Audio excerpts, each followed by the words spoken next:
Ri, it turns out to be 253.5.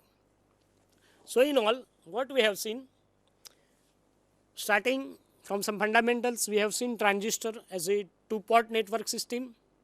We have gone through the definitions of various H parameters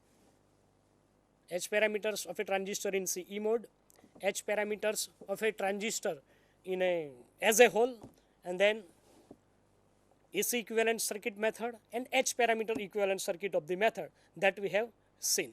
Okay, and I hope that this terminology will help you to understand the H parameters and application of H parameters in the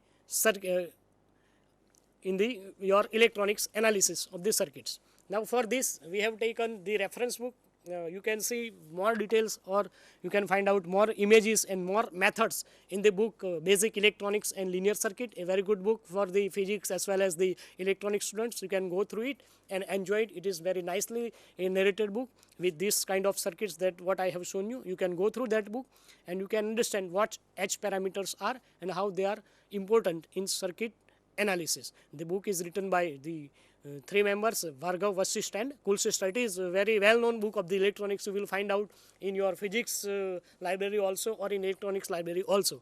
But I recommend that after attending this, if you go through that book, Basic Electronics and Linear Circuit, this will make more clear things to you.